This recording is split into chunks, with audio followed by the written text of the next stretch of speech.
Bonjour à tous, professionnels de santé. En ces temps très difficiles, le gouvernement mauricien et le ministère de la Santé ont souhaité bien sûr que vous ayez une formation afin que vous connaissiez la maladie du coronavirus et que vous sachiez également comment vous comporter, comment vous protéger. Donc nous allons aborder une période très difficile, nous le savons, mais avec les connaissances que vous allez acquérir, avec tout votre professionnalisme que vous avez déjà actuellement, je suis sûre que tout se passera au mieux. Alors nous allons commencer à regarder la première diapositive. Donc sur cette première diapositive, vous voyez que ce n'est pas la première épidémie virale à laquelle nous avons affaire. On les connaît bien, ces épidémies virales, mais on les oublie. Elles ont fait des ravages un certain temps et puis elles ont disparu, mais elles nous ont beaucoup appris sur les réponses à apporter. Par exemple, la grippe espagnole, par exemple la grippe H1N1, par exemple des virus encore plus méchants, Ebola et le SRAS qui est lié à un coronavirus. Par exemple, la grippe espagnole, dans les années 1918-1919, a tué entre 10 et 20% de l'ensemble des gens qui l'ont contracté. Et vous voyez ici que le pic était très égalitaire parmi les différents âges, que les enfants ont été très touchés, que les jeunes de moins de 45 ans ont été très touchés et finalement un peu moins les personnes âgées, ce qui est l'inverse avec notre épidémie actuelle. Les coronavirus, c'est une famille qui est très bien connue depuis des années et des années. On ne découvre pas les coronavirus. Alors, par exemple, un coronavirus a donné le SRAS. C'est une épidémie qui a eu lieu fin 2002. Elle a débuté à Hong Kong et puis elle s'est transférée à Hanoï. Et c'est une épidémie qui donnait des viroses respiratoires extrêmement méchantes. Le patient source, lui, il était dans un hôtel à Hong Kong et à partir de cet hôtel, il a contaminé à travers les boutons de porte, le bouton de l'ascenseur, puisque ça a pu être retracé, un petit pool de patients qui ensuite, puisqu'on était dans un hôtel international, ont migré dans différentes régions et notamment au Vietnam et c'est ainsi que l'épidémie est partie. Donc les patients, ils étaient hospitalisés pour une détresse respiratoire qui pouvait contaminer le personnel soignant de façon importante et la mortalité a été de 10%. Il y a eu 8000 malades qui ont été contaminés et il y en a eu 800 qui sont morts. Et là aussi, comme pour notre virus actuel, il y avait un réservoir animal qui était la chauve-souris via la civette, petit animal. Et puis en 2014, en Jordanie, est apparu un autre syndrome respiratoire, le MERS, le Middle East Respiratory Syndrome, qui a entraîné également une symptomatologie respiratoire proche du SRAS. Et là, le réservoir animal, c'est le chameau. Ce sont les sécrétions respiratoires du chameau qui sont contaminantes pour l'homme.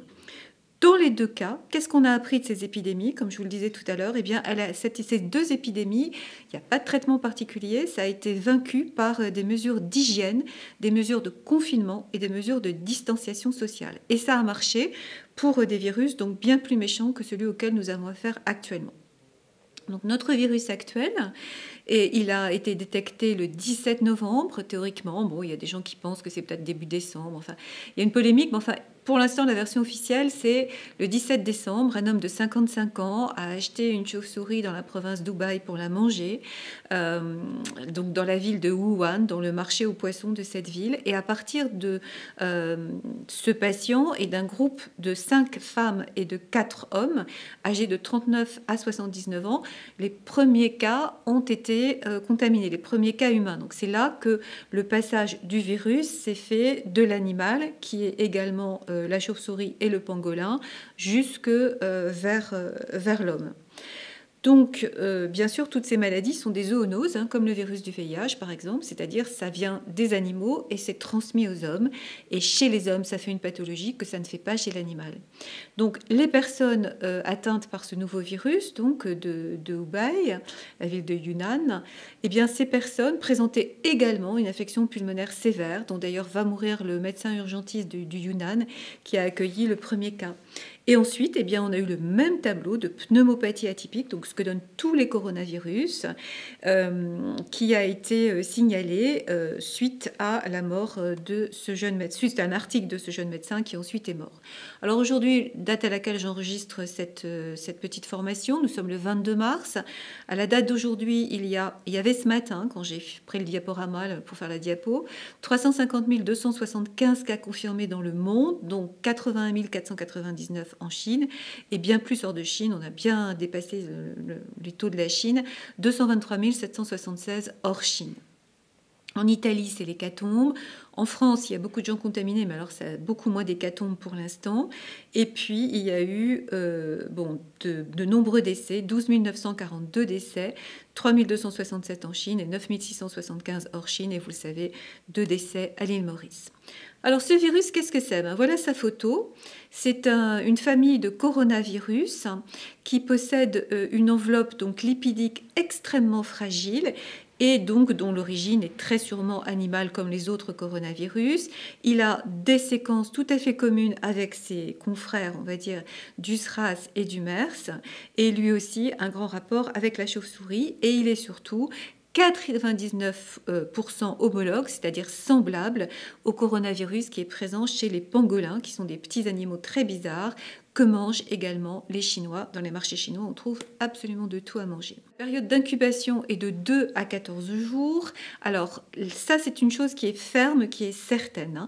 C'est-à-dire que si on a eu un cas contact et qu'on n'est pas contaminé au bout de 14 jours, on ne va pas être atteint. L'apparition des symptômes est progressive et on dit que la durée de contagiosité est de 14 jours. En réalité, on sait maintenant que contrairement à cette diapositive qui a déjà une semaine, 10 jours, eh bien, ça peut aller jusqu'à 21 jours, voire pour certains auteurs 25 d'une En fait, tout est une question de charge virale. Je vous rappelle que la charge virale, c'est la quantité de virus qu'il y a par millimètre cube d'un liquide ou d'une sécrétion quelconque. Donc, si dans les sécrétions de la personne contaminée, il y a énormément de virus, cette personne va être extrêmement contagieuse. S'il y a très peu de virus, elle va être peu contagieuse. Ce qui veut dire que sur notre diapositive ici, eh bien, si la personne a énormément de virus, elle va être contagieuse jusqu'à 20 jours, peut-être 25 jours. Et si elle fait une forme standard, qui représente quand même 80% des formes, eh bien, elle aura une excrétion qui sera vraiment inférieure à 14 jours parfois. Voilà. Alors, quels sont les symptômes de la maladie? Alors, les symptômes de la maladie, il y a des symptômes qui sont assez fréquents, une grande fatigue, de la fièvre, alors ça peut être une fièvre à 38, ça peut être une fièvre beaucoup plus importante à 40, et une toux qui est sèche. Parce que ce qu'il faut que vous sachiez, c'est que la pneumonie du Covid, c'est une pneumonie interstitielle, c'est-à-dire ça touche l'interstitium entre les alvéoles et les vaisseaux sanguins pour l'oxygénation et la sortie du gaz carbonique. Et donc ce n'est pas une pneumopathie alvéolaire, ce qui fait que souvent à l'auscultation pulmonaire, on n'entend rien parce que c'est dans l'interstitium et donc il n'y a pas de sécrétion ni bronchique ni alvéolaire. Alors, il y a des symptômes qui sont un peu plus rares, mais qui sont quand même à signaler. Des céphalées, c'est-à-dire du mal à la tête, assez fréquent. Parfois, il y a une petite rhinite, le nez qui coule, des maux de gorge, une toux qui peut ne pas être uniquement sèche mais grasse parce que la personne s'est surinfectée au niveau bactérien. Bien sûr, ce risque d'essoufflement qui est notre grande angoisse, qui fait la différence entre un cas qui va très bien évoluer et un cas sévère. Et puis, comme d'habitude, dans les infections virales, des douleurs musculaires, des douleurs articulaires, éventuellement des frissons, des nausées, des vomissements, un peu de diarrhée, mais c'est quand même rare. Alors, notre gros souci, c'est les formes qui sont graves. En fait, on voit maintenant que dans cette maladie, ça évolue. Bon, disons les 10 jusqu'à les 10-12 premiers jours, en général, pour tout le monde, ça évolue bien. Et puis, brutalement, entre le 10e et le 12e jour, il y a des gens qui vont s'aggraver et qui vont s'aggraver très vite, développant donc une insuffisance respiratoire avec une dyspnée, c'est-à-dire un essoufflement d'abord pour les gros efforts, et puis ensuite, quand ça va s'aggraver encore un petit peu, une dyspnée pour les petits efforts, et puis après, un essoufflement même au repos. Donc, il y a quand même là des signes de gravité, et c'est là où il faut absolument que le patient soit transféré. Alors, avec ça, on peut avoir des hémoptysies, c'est-à-dire des crachats sanguins. On peut avoir une diminution des globules blancs. C'est une infection virale et beaucoup d'infections virales diminuent les globules blancs et particulièrement les polynucléaires neutrophiles, et une insuffisance rénale, donc ça c'est un signe de gravité, de fatalité. Diapositive suivante, donc les signes de gravité, c'est bien cette polypnée, c'est-à-dire l'augmentation de la fréquence respiratoire supérieure à 22. Quand on prend l'oxygène au doigt du patient avec un oxymètre, on voit qu'il a une pression en oxygène, un pourcentage d'oxygène qui est inférieur à 90%. Une pression artérielle qui va baisser avec une pression maximale systolique qui va être inférieure à 90, une altération de la conscience confusion, somnolence, peut-être de la déshydratation, ou alors, attention chez le sujet âgé pour lequel la symptomatologie est toujours très particulière, le sujet âgé, ça peut se manifester uniquement par une lassitude énorme, une très très grande fatigue. Si ce patient a ces critères de gravité, il faut l'emmener tout de suite en unité de soins intensifs parce que les patients se dégradent très très vite, voire en réanimation immédiatement. Je vous montre une image d'un scanner avec cette pneumopathie atypique. Vous voyez sur les bords des poumons, sur les côtés, il y a ces images blanchâtres qui ne sont donc pas des images ni de bronchite ni de pathologie alvéolaire, de pneumonie, mais qui sont bien des images en vert dépoli de pneumopathie interstitielle. Ça, les médecins qui s'occupent du VIH reconnaîtront ça tout de suite. Alors, quelle est la mortalité réelle du coronavirus? Alors, la mortalité réelle, elle est différente selon les pays, les séries. Sur les chiffres chinois que je vous donne ici, la mortalité totale est de 2,3%. Mais en fait, on est en train de remettre en cause ces chiffres chinois, on n'arrête pas de les arranger, ils ont publié très vite, sans doute avec un souhait d'exactitude, mais il s'avère que finalement, ils étaient tellement débordés que les chiffres sont peut-être pas aussi justes que ça. Mais vous voyez que cette mortalité dans cette série chinoise, elle est très différente selon que l'on a moins de 50 ans ou qu'on a plus de 50 ans. Les moins de 50 ans, ils risquent rien, c'est 0,2%, c'est des personnes qui sont jeunes mais qui ont une pathologie comme un diabète, comme une pathologie cardiaque pour un enfant, une pathologie pulmonaire, voilà, des déficits immunitaires, etc. Alors, à partir de 50 ans, on a une mortalité de 1,3%, mais la plupart des gens atteints sont des gens qui ont des comorbidités, qui ont d'autres maladies, et que vous voyez, entre 60 et 69 ans, ça commence à s'élever un tout petit peu, à 3,6%, et puis ensuite, à partir de 70 ans, c'est là où c'est très très dangereux, puisque à 70 ans et plus, la mortalité est de 8%, et quand on passe les 80 ans et plus, la mortalité est pratiquement de 15%, 14,8%. Donc, c'est une mortalité très élevée, mais vraiment chez une catégorie de patients, les plus âgés et ceux qui ont des comorbidités. La mortalité réelle, la plus vraisemblable, elle est de 0,9%. Pourquoi je dis ça ? Parce qu'il y a des pays où on teste tout le monde. Enfin, il y a un pays où on teste tout le monde, qui est la Corée, bien sûr, du Sud. Et cette Corée du Sud, elle teste absolument toutes les personnes et elle a un taux de 0,9%.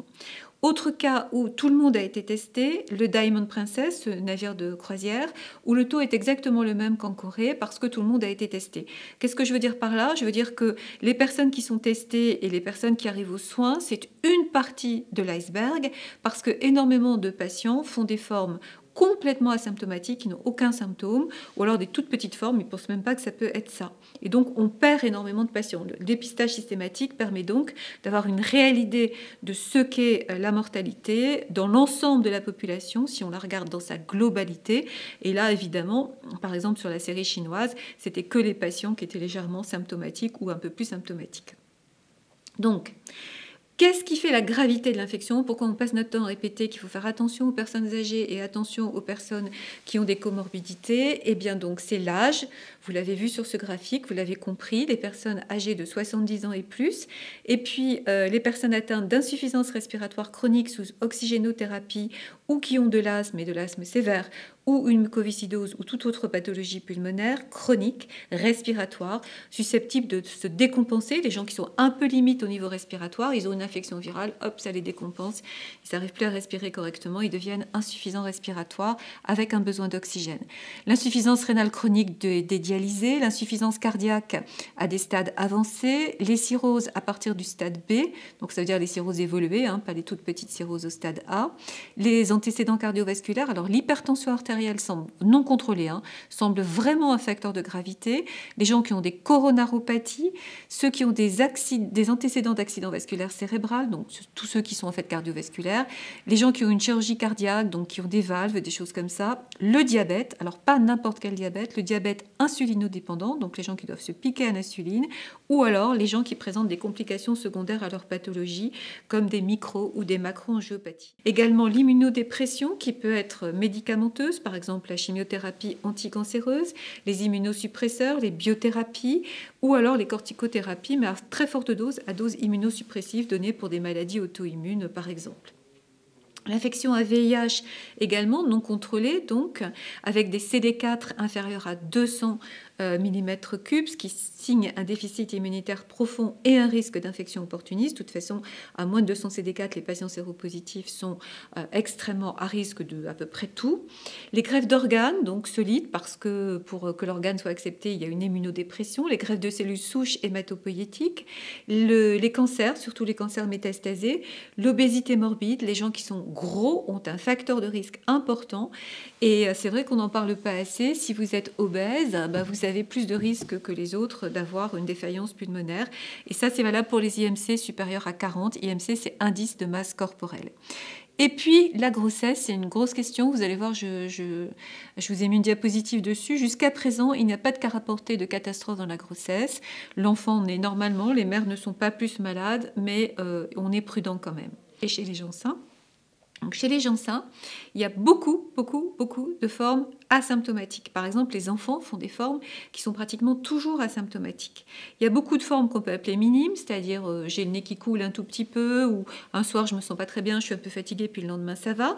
Il y a quelques formes de gravité moyenne, donc j'ai un peu de tout, j'ai un peu la fièvre, des choses comme ça. Et puis très rarement, il y a quelques formes très sévères chez les gens sains, nécessitant de la réanimation et d'évolution souvent favorable. Ceux-là, s'ils rentrent en réanimation, ce qui est rare, c'est quelques cas comme ça, eh bien, ils s'en sortent en général si la médecine est à la hauteur, s'il y a une bonne compétence. Mais il y a quelques rares décès chez les jeunes qui n'ont pas d'antécédents particuliers, eh bien, exactement comme dans la grippe saisonnière. Donc au total, si je résume ce que je viens de vous dire, il y a 80% de formes bénignes, il y a 20% de formes plus sévères qui nécessitent un suivi hospitalier, il y a 5% de formes graves qui nécessitent une assistance respiratoire, depuis la sonde à oxygène dans le nez ou les lunettes, au masque à hyperventilation, à l'intubation et à la ventilation par assistance mécanique. Voilà. Et il y a beaucoup, retenez-le, de formes asymptomatiques. Au début, on disait 20 à 40%, et maintenant, il y a des publications comme quoi 90%, bon, il faut le prendre avec recul, mais il semblerait que 90% des gens qui ont fait le coronavirus ne savent pas qu'ils l'ont fait ou ne savent pas qu'ils en sont porteurs, tellement finalement il y a de formes bénignes, enfin asymptomatiques. Diapositive ici concerne les enfants, c'est juste pour vous montrer que sur les milliers de cas de l'épidémie en Chine, il n'y a eu que 6 patients qui ont nécessité une hospitalisation pour des formes un petit peu plus sévères. Et comme vous le voyez, tous ces patients ont parfaitement bien évolué. Il y a un seul qui a eu besoin vraiment d'assistance. Alors les grossesses, a priori, circuler, il n'y a rien à voir, mais on n'a pas de recul, donc méfiance. Une femme enceinte et son fœtus, c'est toujours une situation très particulière. Mais il se trouve qu'aucune des femmes qui, toujours dans cette série de chinoises évidemment, qui a contracté le Covid-19 pendant sa grossesse, n'a eu de forme sévère. Donc il n'y a pas plus de prématurité, notamment chez les enfants qui naissent de femmes atteintes que de femmes non atteintes. Et les enfants sont tous nés en bonne santé, sans malformation, on n'a pas retrouvé de virus chez eux. Donc a priori, ça a l'air très bien parti pour les femmes enceintes. Alors, ce que vous devez comprendre très bien pour bien savoir donner des conseils et bien savoir vous comporter, c'est comment ce virus se transmet. Alors, ce virus est un virus. Voilà, c'est une lapalissade, mais ça veut dire que tous les virus ne peuvent pas rentrer à travers la peau. La peau, c'est notre meilleur système immunitaire. Il a, si je compare la peau à un filet, si on faisait un très gros grossissement, un filet de pêche par exemple, eh bien, il a l'émail, la peau a l'émail très serré, et donc il n'y a aucun risque que ce virus passe à travers la peau. Il va donc passer uniquement à travers les muqueuses, et étant donné que c'est un virus à transmission respiratoire, il va passer par les muqueuses du visage. Donc les yeux, le nez, la bouche. Et il va être transmis par soit des projections de gouttelettes, parce que quelqu'un tousse, parce que quelqu'un éternue, ou parce qu'on est de façon très confinée et prolongée en présence de quelqu'un qui finalement est excréteur du virus et qui vous souffle à 2 cm de distance. Voilà, ça c'est des circonstances de contamination possibles. Alors, je dis bien, pour que vous compreniez bien tous, parce qu'il y a une polémique en ce moment à Maurice, que le virus ne se transmet pas dans l'air en respirant simplement. Oui, on sait bien tous qu'il y a des particules de virus dans l'air, mais elles sont tellement peu importantes en quantité qu'elles ne sont pas contaminantes. Je vous rappelle que nous avons un système immunitaire et que ce système immunitaire sert à nous défendre contre les virus et contre les bactéries. Donc s'il y a quelques virus qui arrivent, et il y en a qui arrivent, eh bien, ces virus-là, notre système immunitaire va être capable d'y faire face. Par contre, si vous avez des milliers ou des millions ou des milliards parfois de virus qui arrivent, là, le système de l'immunité est dépassé et là, vous allez vous contaminer. C'est pour ça que sans doute, il y a des contaminateurs qui contaminent peu. En moyenne, une personne qui est contaminée par le coronavirus va contaminer 2,6 personnes, mais il y a des super contaminateurs qui peuvent en contaminer en moyenne 30. Et en général, ce sont des gens qui sont très excréteurs de virus et qui vont avoir un pronostic souvent défavorable et risquent de décéder. Donc voilà, les gouttelettes. Alors c'est pour ça qu'on répète qu'il faut se tenir à 1 mètre des gens. 1 mètre, c'est suffisant. C'est pour ça aussi qu'on demande aux gens qui éternuent ou qui veulent tousser de le faire dans leur coude. Quand on se mouche, de prendre des mouchoirs à usage unique et de faire attention où les met parce qu'après il peut y avoir plein de virus dedans. Donc direct dans la poubelle, que les enfants ne puissent pas jouer avec, etc. Et puis la deuxième façon de se contaminer, c'est avec nos propres mains. Donc pourquoi nos propres mains? Parce que le virus, lorsqu'il est excrété, lorsque quelqu'un a toussé ou comme ça dans une pièce, il se dépose sur les surfaces et particulièrement sur la surface des bureaux, sur la surface des lits, sur toutes sortes de surfaces. Et on va mettre nos mains dedans, on va porter nos mains à notre visage et on va se toucher la bouche ou le nez ou les yeux et hop, on va se contaminer comme ça. Donc c'est pour ça qu'on répète et qu'on répète qu'il faut se laver les mains très souvent de façon à ce qu'il n'y ait pas de virus sur nos mains. S'il y a un tout petit peu de virus, ce n'est absolument pas grave là encore, hein, si la quantité de virus est faible. Mais si la quantité de virus est importante, là on va pouvoir se contaminer. Attention pour les soignants, on n'est pas sûr qu'il n'y ait pas une transmission fécale du virus. Donc il faut faire attention quand vous manipulez les selles. Il ne semble pas y avoir de contamination par les urines. Donc précaution d'hygiène, précaution de contact. Bien sûr les gants quand on manipule ce genre de substance. Attention aussi aux infections nosocomiales à l'hôpital, aux patients A qui pourraient aller dire bonjour au patient B qui est peut-être de sa famille. Donc les patients doivent être isolés et malheureusement ne pas recevoir de visite. Et attention aussi à vous, personnel soignant, de ne pas transmettre le virus. Par exemple, vous pouvez vous sentir protégé par votre paire de gants, mais si vous allez chercher, vous occuper d'un autre patient alors que vous n'avez pas changé vos gants, c'est la catastrophe. Le sang, en fait, on ne sait pas trop. On pense que le sang n'est pas très contaminant. La virémie est rare et donc il faut faire les prélèvements universels, les précautions standards pour les prélèvements de sang. Donc j'insiste sur l'hygiène des mains avec les solutions hydroalcooliques, après contact avec le patient ou l'environnement, puisque je vous dis qu'il y a du virus sur l'environnement, et on s'assure qu'il y a une désinfection correcte des surfaces avec les produits habituels. Donc voilà, tout éternuement et postillon. Il y a des gens qui postillonnent. Je ne parle pas des petites gouttelettes qui sortent et qui se baladent comme ça. Je parle bien de postillons, de toux et d'éternuement. Donc des choses qui se font à proximité, qui ne partent pas dans l'air, qui vont se déposer sur les surfaces. C'est en général à 1 mètre que c'est projeté. Donc il faut se mettre à 1 mètre, 1 mètre 50. La transmission, donc contact, voilà, c'est ce que je viens de vous dire. Donc il faut ne pas se couvrir la bouche et le nez avec la main lorsque l'on éternue. Pourquoi? Parce que si on éternue dans sa main ou dans sa bouche et qu'on ne peut pas se la laver tout de suite, dans sa main ou qu'on met son main au niveau de la bouche, eh bien on va s'essuyer éventuellement sur son pantalon, sur sa robe ou sur je ne sais pas quoi. Et après on va serrer la main de quelqu'un et voilà, ça va être très ennuyeux. Donc là aussi, il faut ne pas partager les objets, se laver les mains dès qu'on a partagé un objet et puis nettoyer son environnement. Alors, quel est notre objectif? Notre objectif, c'est de casser le plus possible la chaîne de transmission pour retarder et maîtriser l'épidémie. Traitement le meilleur, la prévention. Eh bien, cette courbe, elle montre que si on ne fait rien, s'il n'y a pas de mesures de restriction, s'il n'y a pas les mesures d'hygiène, s'il n'y a pas les mesures d'isolement social, les courbes sont comme la première courbe que vous voyez, c'est-à-dire une courbe très très élevée avec un pic très très élevé, donc un nombre de cas catastrophiques très élevé et forcément un système de santé qui partout pour l'instant est dépassé.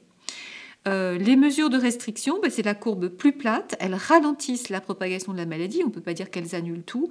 Elles réduisent la charge des hôpitaux et puis elles permettent aussi qu'il y ait beaucoup moins de décès. Et quand il y a des gens graves, ils ont accès aux respirateurs tous et ils ont accès à des gens qui sont habitués à faire de la réanimation et qui forcément travaillent mieux que ceux qui viennent en renfort si les personnels sont épuisés. Donc la capacité des hôpitaux n'étant pas comme ça, compressible, incompressible, eh bien, il faut essayer de faire en sorte que notre courbe à nous ressemble à la courbe de droite et pas à la courbe de gauche. Et c'est tout le but des mesures de restriction qui sont prises à l'heure actuelle à Maurice. Vous voyez cette courbe, c'est une courbe qui est extrêmement évocatrice. Cette courbe-là, elle montre les cas qui pourraient se produire si on ne fait rien en noir, si on réussit à fermer les écoles et les universités, ce qui est fait ici en vert, c'est déjà un peu moins grand. En marron, c'est si on isole tous les cas, on met tous les cas contagieux de côté. En espèce de marron clair vert, c'est les cas isolés et qui sont dans leur maison en quarantaine.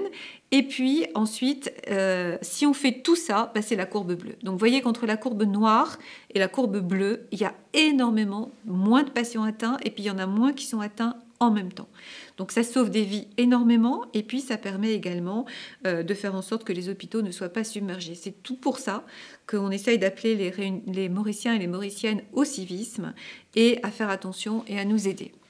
Alors, ce qu'on appelle les mesures barrières, bon, je vous ai mis une petite diapo dessus, vous savez comment se protéger, se laver les mains très régulièrement, tousser ou éternuer dans son mouchoir jetable ou dans son coude si on n'a pas de mouchoir jetable, utiliser un mouchoir jetable pour se moucher à usage unique et on le jette tout de suite dans la poubelle, on ne le laisse pas traîner, et puis ne pas s'embrasser, ne pas serrer les mains et rester à 1 mètre les uns des autres.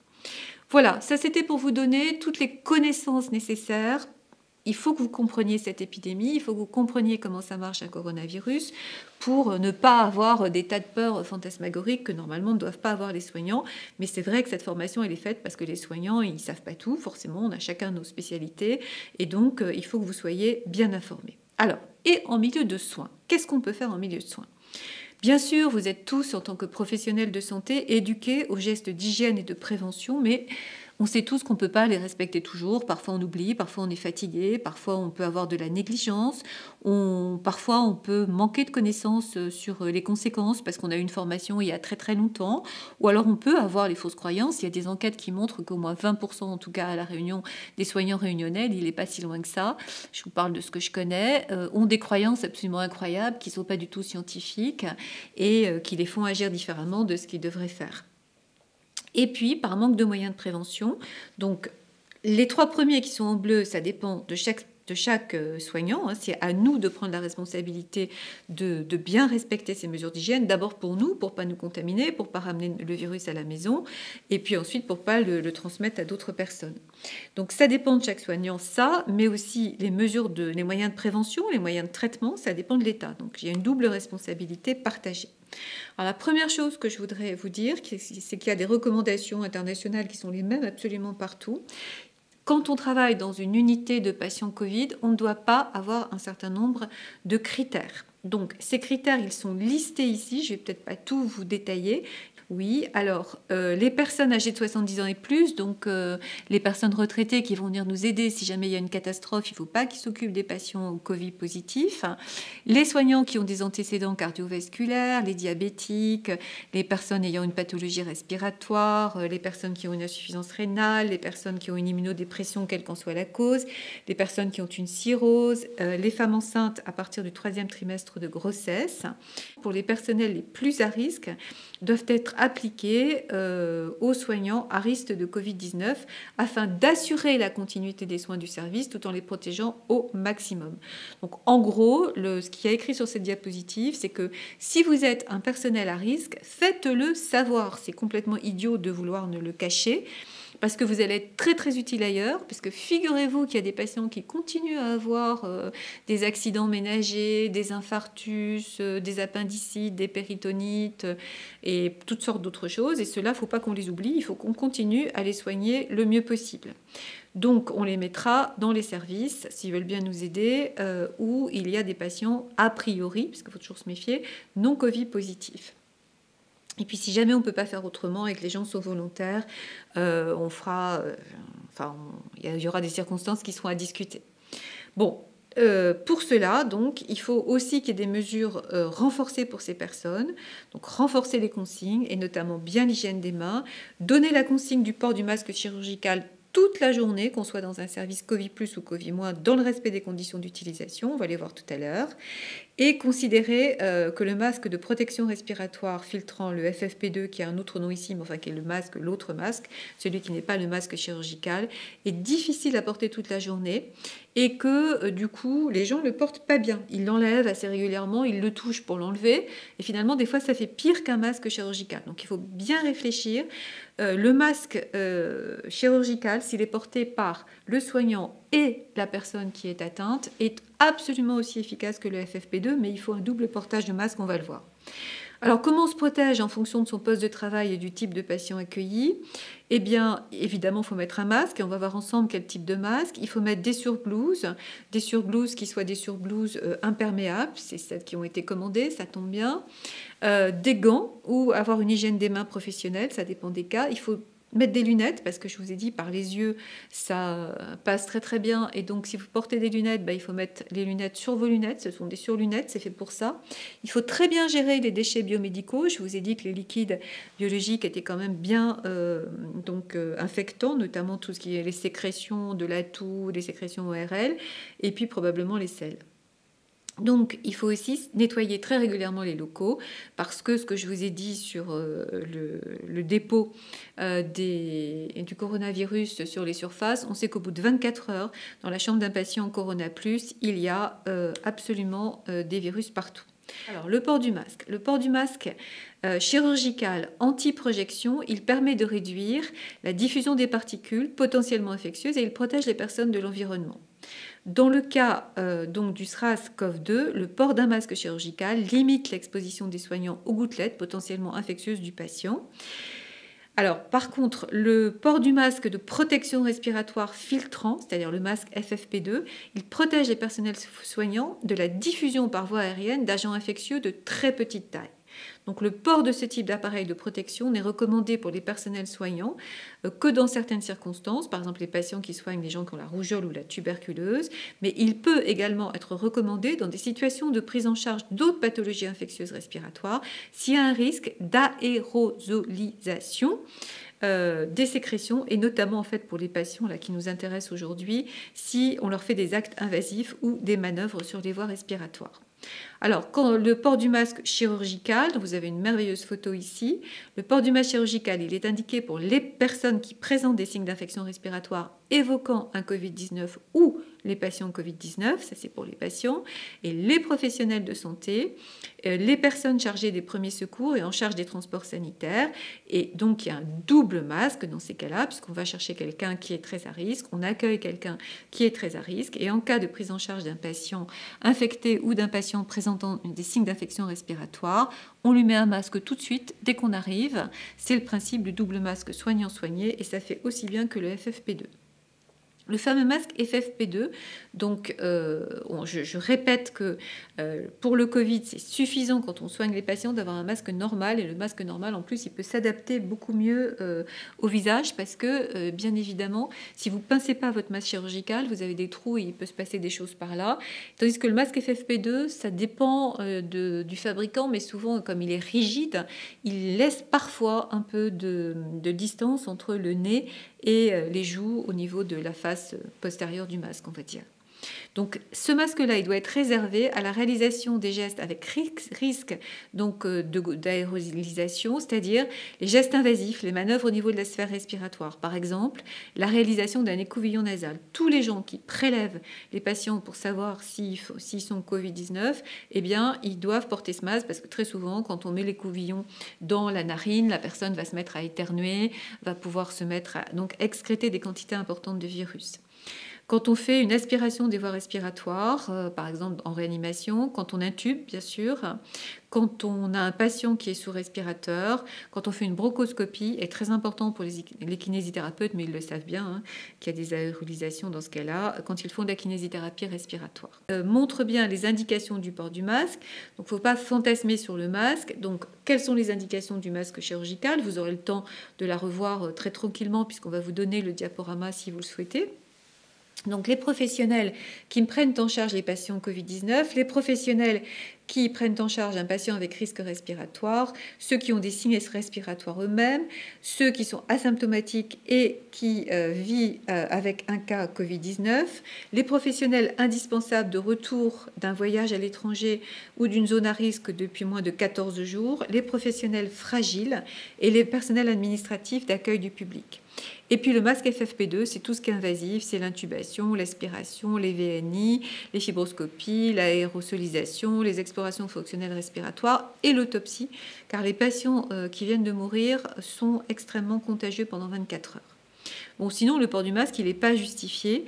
Alors, ceci dit, il est certain que quand on travaille et qu'il y a une grosse épidémie, on peut imaginer qu'un patient présentant de la fièvre, des syndromes ORL et une toux et voir des signes de détresse respiratoire est un patient à risque. Et si jamais vous en avez un dans votre service, vous portez le masque, bien évidemment.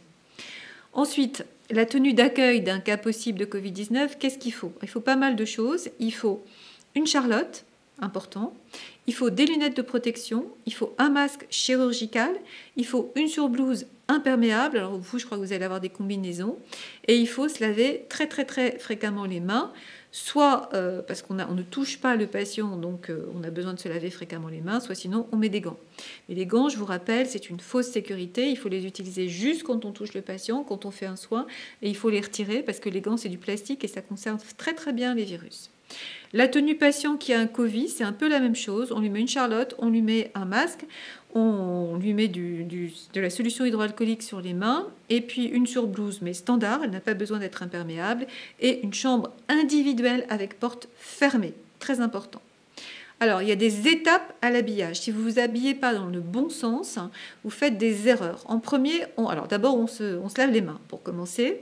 Ensuite, on prend une charlotte, on met sa charlotte. Ensuite, on met son masque, mettons le FFP2 par exemple. Ensuite, après avoir touché le masque, on refait une friction hydroalcoolique. Ensuite, on met ses lunettes de protection. Ensuite, on met sa surblouse et on finit par des gants, alors qui sont des gants standards. Là, c'est écrit gants à manchette parce que c'est un truc un peu particulier. Et puis, en ce qui concerne le déshabillage, parce que ça, c'est quelque chose à faire également dans le bon sens pour ne pas se contaminer. Donc, en premier, on va enlever, si on a des gros gants, on va enlever les gros gants, si par exemple on a fait le ménage ou quelque chose comme ça. Bon, pour la plupart des soignants qui ne sont pas des soignants qui font le ménage, on enlèvera directement la paire de gants standard.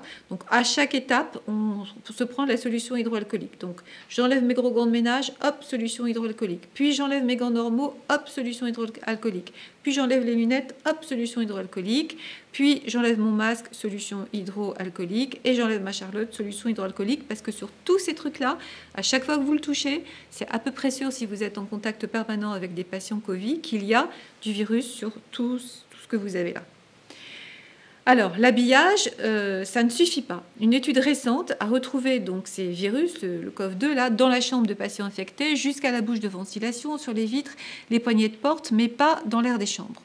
En pratique, la réalité de la protection offerte par des masques chirurgicaux ou de protection respiratoire dépend de nombreux facteurs que les caractéristiques intrinsèques des masques comptent beaucoup, c'est-à-dire l'adaptation au visage, le port de la barbe. Vous savez que pour les soignants, il est recommandé de se couper la barbe, de se raser la barbe, parce que la barbe garde les sécrétions et c'est un risque supplémentaire. La fréquence respiratoire également des patients. Mais ça, c'est pour tous les gens qui ont des pathologies respiratoires. Les personnels soignants, même équipés de masques FFP2 ou de masques chirurgicaux, sont donc susceptibles d'être exposés, même dans des proportions faibles, si le port des masques et l'hygiène des mains ne sont pas scrupuleusement respectés. Donc on ne connaît pas la dose minimale infectance pour le SARS. On sait qu'en ce qui concerne les quelques virus qui se baladent dans l'air, il n'y a pas de risque à l'extérieur, chez les gens et tout. Mais par contre, dans une chambre d'un patient Covid, là, il y a sans doute des risques. Donc double masque ou masque FFP2. La durée de survie du virus hors de l'organisme, eh bien, plusieurs études ont été effectuées, dont des études très critiquées avec des aérosols, parce que les aérosols, on envoyait beaucoup de virus, et donc c'était complètement artificiel par rapport à la respiration d'un patient. Mais il y a des études qui ont montré qu'à l'air libre, pas du tout d'infectiosité. On le sait pour celui-là et pour les autres coronavirus. Donc voilà, et le virus persiste 24 heures sur le carton, 2 à 3 jours sur l'acier, et j'ai mis le carton et c'est une erreur, c'est le plastique. La seule étude faite en milieu de confinement dans la chambre d'un patient corona montre la présence de virus en quantité importante, potentiellement contaminante, mais les soignants sont protégés. S'ils se protègent bien, s'ils ne font pas de bêtises, il n'y a pas de risque. S'il y a un patient suspect, il faut donc chaque jour et même 2 fois par jour désinfecter la chambre, les poignées des portes, les montants du lit, les murs, les bouches de ventilation et bien entendu les toilettes. La désinfection possible, donc l'alcool il tue le virus en même pas 30 secondes, et puis les autres solutions comme la chlorhexidine alcoolique, l'eau oxygénée, le Daquin, la bétadine le tuent en 1 minute.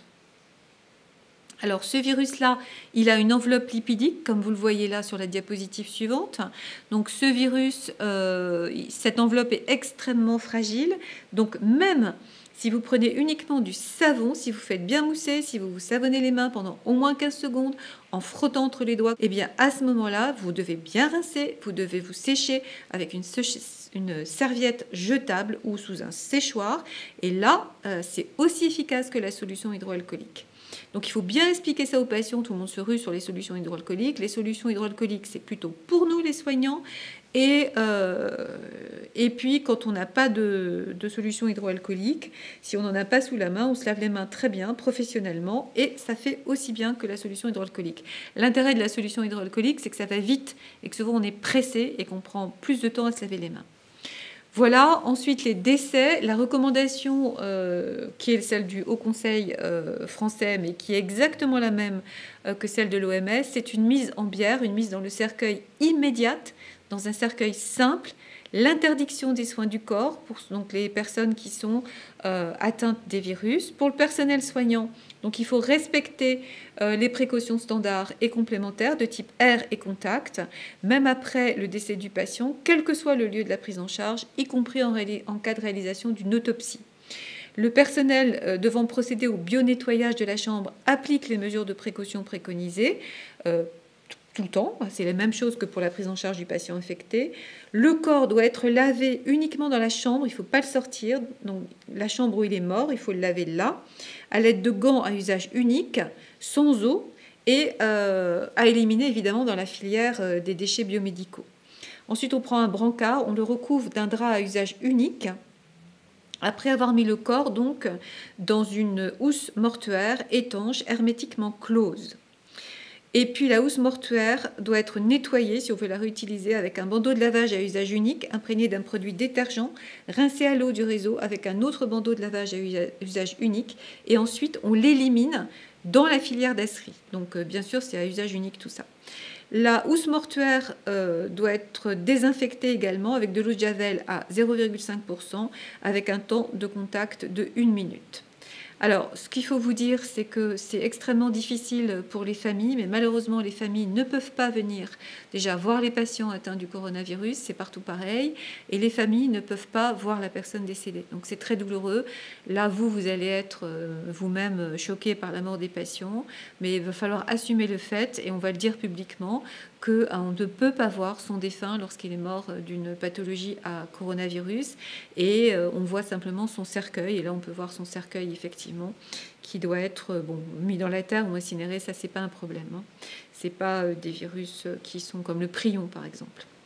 Donc, une petite diapo pour vous dire attention. Là, je vous ai beaucoup parlé de vous, de comment vous protéger, de vous dire que si vous faites bien tout ça, vous ne risquez rien. Mais on sait que parfois, on est pris par le temps et on ne fait pas bien tout ça. Donc, c'est pour ça que je vous dis exercez-vous. Exercez-vous les uns et les autres. Habillez-vous en vérifiant que l'autre ne fait pas de bêtises. Si vous êtes 2 dans la chambre, on recommande plutôt d'être 1, mais si vous êtes 2 dans la chambre, surveillez que l'autre ne fait pas de bêtises. Et surtout, n'oubliez pas de ne pas aller transmettre le virus à un autre patient parce que vous avez oublié quelque chose, et notamment de vous mettre des solutions hydroalcooliques sur les mains à chaque fois que vous enlevez un de vos équipements. Donc si je veux faire une conclusion, je dirais qu'au total, c'est une maladie qui est très contagieuse, mais pas si mortelle que ça, 0,9%. Par contre, pour les catégories à risque, que sont les personnes âgées et tous les gens avec comorbidité, le pourcentage de décès peut aller jusqu'à 15%.